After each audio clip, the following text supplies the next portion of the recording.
তাহলে আমি একটা ঘটনা কই। সূরা নিসার 65 নম্বর আয়াত। কয় নম্বর আয়াত? সূরা নিসা 65 নম্বর আয়াত।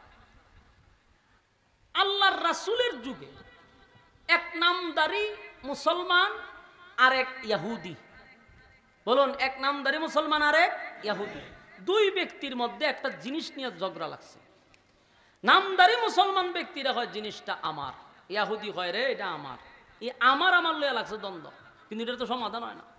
একজনে কয় তোরা যে সকাল থেকে বিকাল পর্যন্ত ঝগড়া করতেছ, কেউ কিটা নিতে পারছ? না, কত বিচার না করলে নিবে কেমনে? কত বিচার তো দরকার, তো বিচারের জন্য যাই তুইব তো বিচারকের কাছে। তখন নামদারি মুসলমানটা কয়, আমি একজন বিচারক, আমার পছন্দ হয়েছে, আমি ওনার কাছে যাবো। কার কাছে? মুহাম্মাদুর রাসূলুল্লাহ সাল্লাল্লাহু আলাইহি সাল্লামের কাছে, আমার নবীর কাছে আমি বিচার লইয়া যাবো।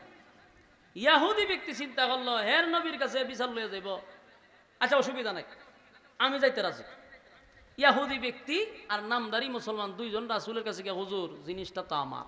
হ্যাঁ হয় এটা আমার, আমি কই এটা আমার। হুজুর কার যে এখন খারে কেনার বুঝাইতো, দুজনই কই এটা আমার। রাসূল বলল, বিচার তো আনছো আমার কাছে, আমি তো আর বাংলাদেশের বিচার করতাম না। অতএব রাসূলকে আর বাংলাদেশের বিচার করবো নি? হ্যাঁ মাথুই না দি, রাসূল কি বাংলাদেশের বিচার করব? বাংলাদেশের বিচার যদি হয় তাহলে তো সম্ভব না। রাসূল কয়টা আমি বিচার করব, এটা সুষ্ঠু তদন্ত দরকার। ইসলামী হাইকোর্টে বিচার গেছে, এটা বাংলাদেশের বিচার না। বাংলাদেশের বিচার হইল দর্শন করছে একজনে, পরের দিন যখন নিউজ হয়ে গেছে গা, তখন আইনা দাঁড়ায় দেখ প্রতিবন্ধীর হদরে লিছি, হ্যাঁ গ্রেপ্তার করে লিছি। পাইছেন নিরম নিউজ?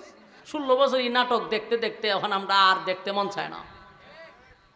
দর্শন করছে এক মাইয়ারে, প্রতি নিউজ টিউজ সাংবাদিক কিয়ামত করে লিছে।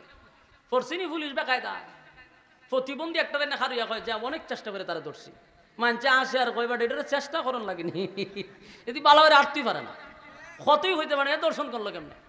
এটা হলো সোনার বাংলাদেশের 16 বছরের বিচার ছিল। তো রাসূল সাল্লাল্লাহু আলাইহি সাল্লামের কাছে বিচার লয়ে গেছে। রাসূল কয় এটার একটা সুষ্ঠু তদন্ত দরকার। তদন্ত কইরা দেখে মালটা আসলে ইহুদির। বলুন, রাসূলের পার্লামেন্টে বিচারের রায় কার দিকে গেছে? ইহুদির ব্যাপারে। রাসূল নামদারি মুসলমানরা কইলো, করে মাল এটা হইল গে ইহুদির, তুই খামকা দাবি করিস না। তদন্ত নিয়ে দেখছি মাল হ্যাঁ তোর না। রায় দিছে ইহুদি ব্যক্তির উপরে। ইহুদি ব্যক্তি তো মাল লইয়া খুব খুশি রাস্তা দিয়া যাইতেছে। এই নামদারি মুসলমান কিছুক্ষণ পরে গিয়ে রাস্তা গিয়ে আবার এরা আটকাইছে ইহুদিরে। আটকা কারো, তুই যে মাল লইয়া যাস গা, বিচার তুই পাইছ, তুই খুব খুশি, কিন্তু আমি তো খুশি না, আমি তো বেজা। তুই খুশি হইবে কেমনে? বিচার তো পাইছে আমি, খুশি তো আমারই হওয়ার কথা। না, এরপরও আমি বিচারটা মানতাছি না, এই বিচার আমার পছন্দ হয়েছে না, আমি পুনরায় আরেক জায়গায় এটার বিচারটা আমি লইয়া যাবো। দেখুন চানি জাত নাউজুবিল্লাহ আসুনি, আপনারা কোন জাত নাউজুবিল্লাহ হইতেও জানেন না?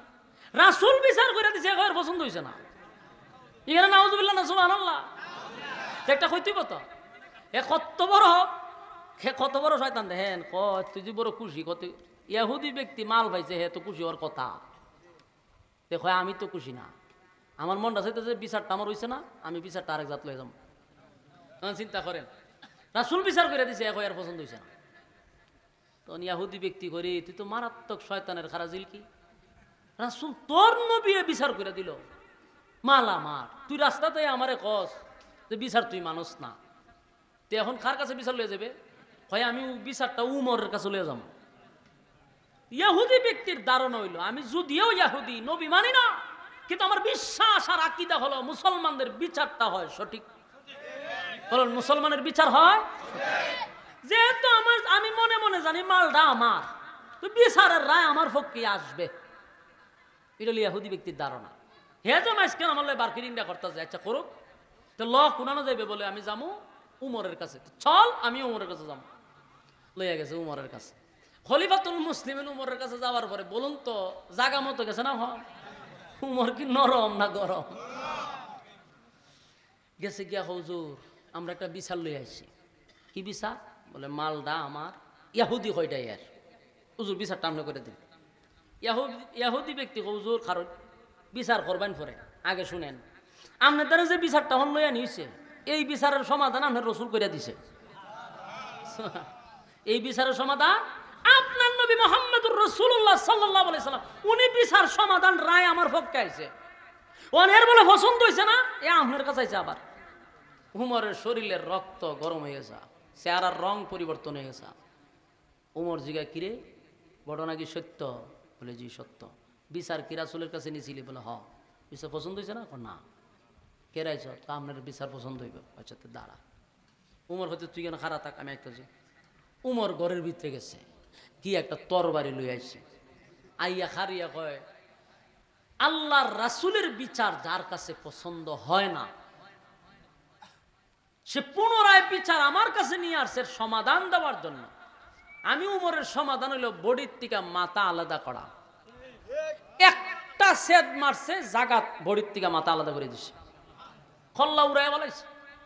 উমর কই দিল আমার বিচার। দরবার শেষ না, খালি শুরু হয়েছে, শেষ কখনো হয়েছে না। উমর তো তারা হত্যা করছে,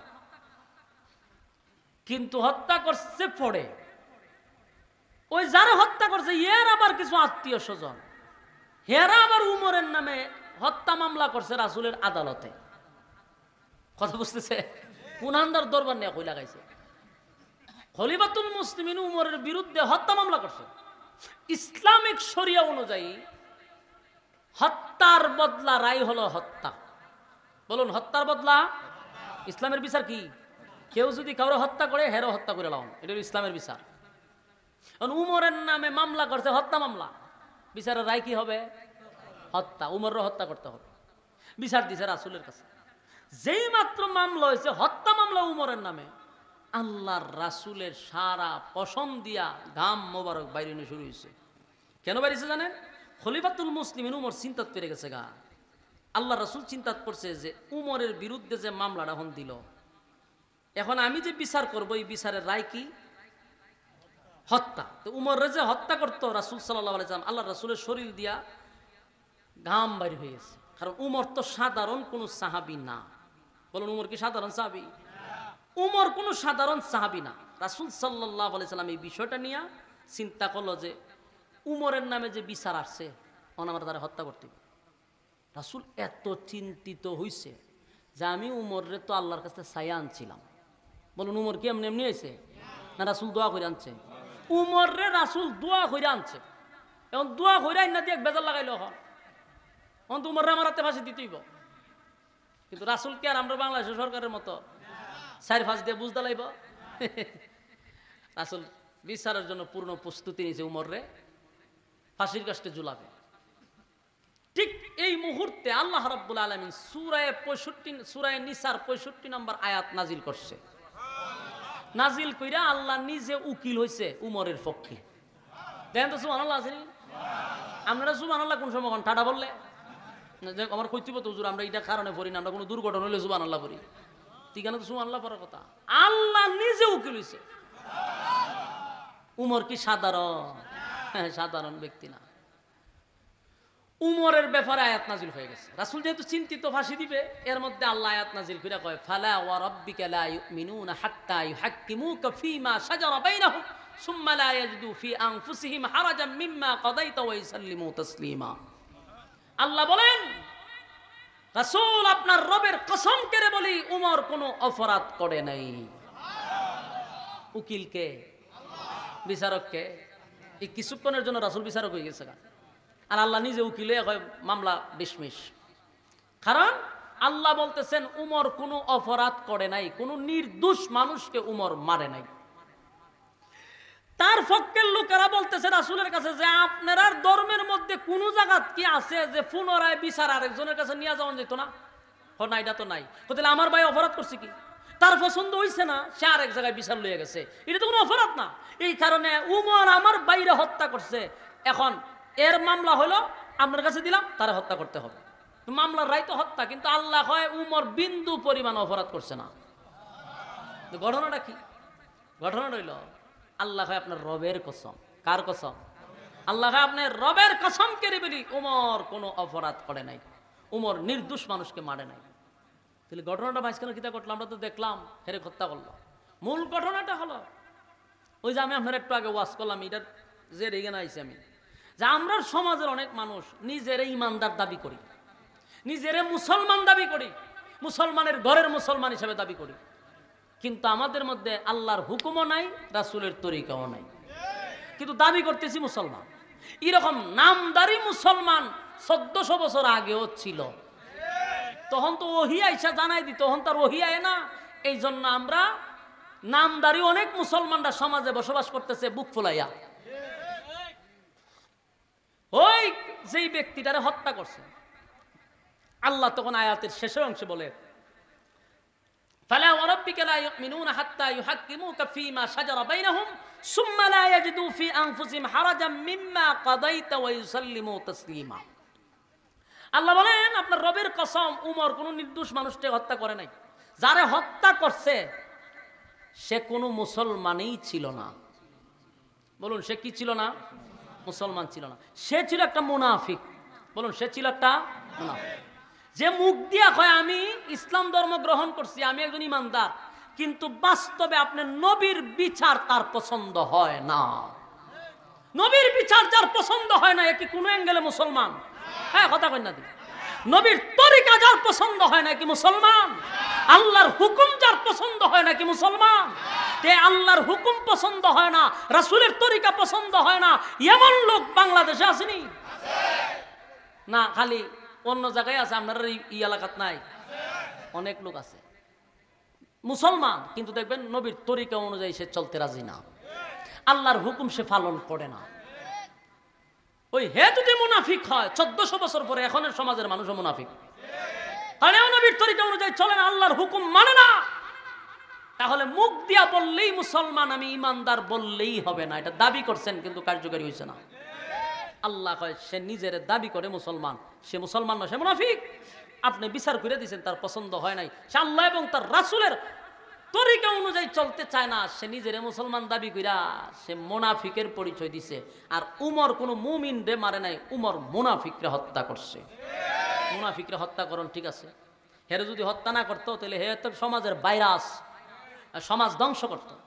উমর মুনাফিকরে হত্যা করছে, তাই উমর নির্দোষ। উমর কোনো দোষী মানুষকে হত্যা করছে, নির্দোষ মানুষকে হত্যা করে নাই। এখান থেকে আপনি কি বুঝলেন এই আয়াত থেকে? এটা তো অনেক লম্বা কথা, আমি শর্টকাটে বোঝানোর জন্য। এখান থেকে আমরা কি বুঝলাম? আমাদের সমাজে অনেক ইমানদার যারা আমরা এখানে বসা আরো যারা মানুষ আছে, আমরা কিন্তু সবার একটা দাবি, আমরা ইমানদার। কিন্তু অনেকের মধ্যে সাপ্তাহিক মুসল্লি, কেউ আছে বসিরা মুসল্লি, কেউ আছে সিজুন্না মুসল্লি। বাস্তব না বাস্তব? দাবির ক্ষেত্রে তো আমরা ইমানদার, কিন্তু ইসলামের হুকুম আহকামের ব্যাপারে আমরা মুনাফিকের ভূমিকা রাখি। বাস্তব না বাস্তব? যুবক ভাই, এই কথাটাই আপনাদের সামনে বলতে চাই। দুনিয়াতে আল্লাহ রাব্বুল আলামিন যতগুলো আয়াতে কারীমার মধ্যে ইয়া আইয়ুহাল্লাযীনা আমানু শব্দ ব্যবহার করছে, সবগুলার মধ্যে ইমানদারকেই আল্লাহ ডাক দিছে, ইমানদারেরা ঈমান আনো। এই জন্য আল্লাহ বলেন শুরুতে ইল্লাল্লাযীনা আমানু, ঈমান আনো, ঈমান আনো। এক নাম্বার হলো ঈমান। এখানে যারা বসে আছেন বালিশের সঙ্গে মাথা লাগাইয়া চিন্তা করবেন, রব্বে কারীম 4টা কোয়ালিটি বলছে, যার ভিতরে আছে সেই ইমানদার, সে ধ্বংস হবে না। এক নাম্বার হলো ঈমান। ঈমানদার কাকে বলে? বালিশের সঙ্গে মাথা লাগাইয়া দেখবেন, যদি দেখেন না আপনি ঈমানদার নয়, তাহলে আপনি ধ্বংস। এক নাম্বার হলো ঈমান। 2 নাম্বার হলো ওয়া আমিলুস সালিহাত। 2 নাম্বার আল্লাহ বলেন নেক আমল, নেক আমল, নেক আমল। বলুন, নেক আমল করার দরকার আছে না নাই? এখানে আপনারা যারা বৈশা রয়েছেন, এটা কিসের আমল? নেক আমল। এই যারা এখানে বসা, আমার মুখ দিয়া যতটা আয়াত বাহির হচ্ছে, প্রতিটা আয়াতের প্রতিটা অক্ষরে অক্ষরে 10টা করে নেকি আপনার আমলনামায় ঢোকানো হবে। রাস্তাঘাটে যারা সময় নষ্ট করতেছে, তারা আর আপনারা কিন্তু বেশ কম আছে। আল্লাহ বলেন বান্দারে, নেক আমল 2 নাম্বার কোয়ালিটি হলো নেক আমল। নেক আমল ছাড়া পরকালে 4 পয়সার কোনো দাম নাই। এই জন্য শর্তের মধ্যে প্রথম হলো ঈমান, 2 নাম্বার হলো নেক আমল, নেক আমল, নেক আমল। নেক আমল করা ছাড়া আল্লাহর সন্তুষ্টি অর্জন করার কোনো সুযোগ নাই। 2 নাম্বার দেখবেন, ঘুমায়া ঘুমায় চিন্তা করবেন, নেক আমল সারাদিন কয়টা করেন, সারাদিন কয়টা গুনার মধ্যে লিপ্ত ছিলেন, আর কয়টা নেকির কাজ করছেন। কারণ নেকি ছাড়া কোনো উপায় নাই। 2 নাম্বারে আল্লাহ বলেন ওয়া আমিলুস সালিহাত, নেক আমল করো। তিন নাম্বার হলো ওয়াতাওয়াসাউ বিল হক। আল্লাহ বলেন তিন নাম্বার হলো তোমরা হক কথা বলতে হবে। তিন নাম্বার কি কথা? তিন নাম্বার হলো হক কথা। হক কথা তিতা না মিডা? জুড়ে হয় না? করল্লার জুসের চেয়ে বেশি তিতা। তবে একটা কথা জেনে রাখবেন, তিতা যদি ফেডের ভিতরে যায়, ফেডের কিন্তু উপকার হয়। হক কথা যদিও একটু শুনতে বেমজা লাগে, কিন্তু হক কথাটা শুনতে যদি খারাপ লাগে, কিন্তু হক কথা পালন করা দরকার আছে না নাই? বলতে হবে, বলতে হবে, হক কথা বলা দরকার। আপনার মসজিদে আসবেন, রাস্তার মধ্যে দেখছেন গান বাজনা বাজানো হচ্ছে বিয়ে বাড়িতে, আপনি এখানে কিছু বললেন না, ইমাম সাহেবরা বিচার দেয়, হুজুর অমুকের বাড়িতে গান বাজনা হয়, এটা মাফি মসজিদে হয়ে দিয়েন। ও তাই না, দায়িত্ব শেষ, ইমাম সাহেবের এনে ধরাই দিছে। ইমাম সাহেব যদি মসজিদে হয় কেউ অমুকের বাড়িতে গান বাজনা হয়, ইমাম সাহেবের ইমামতি থাকবো? হ্যাঁ, আরো বিপদ। আর একটা বাড়ি ইমামতি চাকরিটা খাইছে, কারণ গান চলতেছে সভাপতির বাড়ি, সভাপতির বিরুদ্ধে জুম্মাত ওয়াজ করলে ইমামতি হয়েছে না গেছে। কিন্তু তার বলার এই অধিকার ছিল, যেহেতু গ্রামের মানুষ যদি বলতে রে তুই যে গান বাজনাটা করতাছ, বিয়া হইলে একটা হালাল জিনিস শুরু করছ তো হারাম দিয়া, এটা টেকসই আর কিতা হইব? শুরু তুই হারাম দিয়া শুরু করছ, এতটুক কথা বলা আপনার জন্য ফরজ। এর ফরজ তো আপনি না পারেন, অন্তত পক্ষে প্রথমা ছিল হাত দিয়া। হাত দিয়া না পারলে মুখ দিয়া তো কইতেন। দুই নাম্বার, আমরা দেশের মানুষ খুব চালু, যখন রাসূল কইছে তিন নাম্বার টইল মন থেকে গিনা করা, তখন এটা সবাই বাচ্চা নিছে। যার হাতের শক্তি আছে ও কয় আমি মন থেকে গিনা করছি, কেমনে গিনা? সেপ পালাই দেয়, তো খুব খারাপ জিনিস, বা সেপ পালাই দেয়। ইমাম সাহেব দ্বারা কয় আরে তোর তোর খুব খারাপ মানুষ, আমি আর মন থেকে গিনা করি। তিন নাম্বারটা পালন করছে। এরকম সিটার আসেনি, সবাই একটা মাইনা নিছে তিন নাম্বারটা। অথচ আল্লাহ বলেন তিন নাম্বার হলো হক কথা বলতে হবে, হক কথা বলতে হবে। তিন নাম্বার। চার নাম্বার হলো ধৈর্য। চার নাম্বার কি? চার নাম্বার হলো ধৈর্য। ধৈর্যটারে একেবারে শেষে রাখছে, কারণ ধৈর্য ছাড়া কোনো কাজ হয় না। এক নাম্বার হলো ঈমান, দুই নাম্বার নেক আমল, তিন নাম্বার হক কথা, চার নাম্বার ধৈর্য। কারণ ধৈর্য ধরা দরকার আছে, যে কোনো কাজে উত্তেজিত হওয়া যাবে না, ধৈর্য ধারণ করতে হবে। চারটা কোয়ালিটি যার মধ্যে আছে, কোনোদিন তারা ধ্বংস হবে না, ধ্বংস হবে না। আর না হয় আল্লাহ বলেন ওয়াল আস, সময়ের কসম, কালের কসম, তোর হায়াতের কসম, বান্দারে ইন্নাল ইনসানা লাফি খুস, বান্দা তোরা ক্ষতিগ্রস্ত, এর মধ্যে কোনো সন্দেহ নাই। এ যুবক ভাই, একবার চিন্তা করে দেখেন, আপনারাও কিন্তু শুরুতেই স্বীকার করে নিছেন এই পৃথিবী থাকার জায়গা নয়, থাকার জায়গা নয়, চলে যেতে হবে, চলে যেতে হবে। তাহলে কোথায় যাব, কোথায় যাব? দুনিয়া পরীক্ষার হল, রেজাল্ট বাহির হবে হাসরের মাঠে। রেজাল্টটা যদি খারাপ হয়, উপায় থাকবে না, উপায় থাকবে না। তাই দুনিয়াতে থাকা অবস্থায় বলুন তো দেখি, পরীক্ষায় ভালো রেজাল্ট করার দরকার আছে না না? আল্লাহ বলে বান্দা শুন,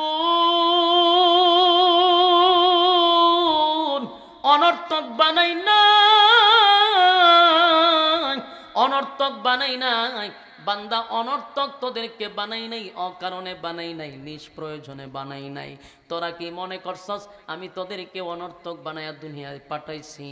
না বন্দা না, আসমানটা বিশাল, একটা দুইটা নয়, একে একে 7টা আসমান আমাদের মাথার উপরে। আল্লাহ বলেন তোর পায়ের নিচে 7টা জমিন রাখছি, কুল কায়নাত বানাইছি। আমি আল্লাহ একবারের জন্য মিস্ত্রি লাগাই নাই, কুদরতি হাতটাও লাগাই নাই, শুধু বলছি ইন্নামা আমরুহু